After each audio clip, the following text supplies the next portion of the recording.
একে আজাদ সাহেব উনি কার এজেন্ডা ফুলফিল করার জন্য উনি মাঠে নেমেছেন এটা আসলে বোঝা যাচ্ছে না। উনি স্বরাষ্ট্র মন্ত্রণালয়ের কথা বলছেন যে স্বরাষ্ট্র মন্ত্রণালয় তাকে উৎসাহ দিয়ে ফরিদপুরে পাঠিয়েছেন কাজ করার জন্য।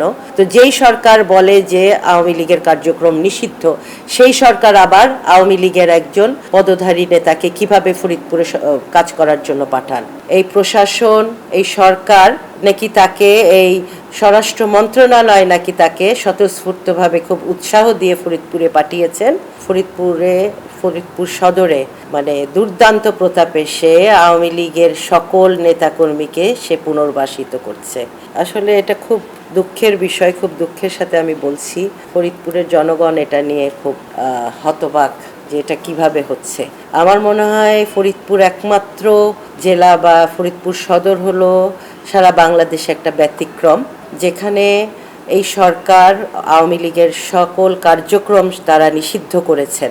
সেখানে একজন ফ্যাসিবাদী আওয়ামী লীগের এক ইম্পর্টেন্ট ব্যক্তি, উনি আওয়ামী লীগে, ওনার পোস্টও আছে, উনি ডামি ইলেকশনে পার্টিসিপেটও করেছেন এবং ইলেকশনকে বৈধতা দিয়েছেন। তিনি ফরিদপুর সদরে মানে দুর্দান্ত প্রতাপে সে আওয়ামী লীগের সকল নেতাকর্মীকে সে পুনর্বাসিত করছে এবং মনে হচ্ছে যে ফরিদপুরে প্রশাসন চোখ বুজে আছে।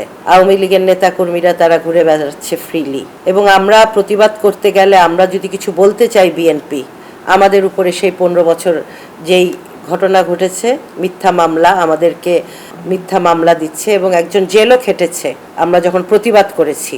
এটা একটা ব্যতিক্রমী একটা ঘটনা ফরিদপুরে। এটা আসলে খুব দুঃখের বিষয়। এই প্রশাসন, এই সরকার নাকি তাকে, এই স্বরাষ্ট্র মন্ত্রণালয় নাকি তাকে স্বতঃস্ফূর্তভাবে খুব উৎসাহ দিয়ে ফরিদপুরে পাঠিয়েছেন। উনি বলছেন যে কারো বিরুদ্ধে মিথ্যা মামলা হলে সেটা তারা দেখবেন। তো এখন মিথ্যা মামলা কার বিরুদ্ধে হবে? এখন মামলা কার বিরুদ্ধে হবে? আওয়ামী লীগ নেতাকর্মীর বিরুদ্ধেই তো হবে। সেটা সে দেখবেন এবং আওয়ামী লীগের চেয়ারম্যানরা, আওয়ামী লীগের পদধারী নেতারা ফরিদপুরে দিব্যি ঘুরে বেড়াচ্ছেন। এটা আমি বিশেষ দৃষ্টি আকর্ষণ করতে চাই সরকারের, প্রশাসনের, যে ওনারা এটা কেন করছেন? এটা তো হওয়ার কথা না।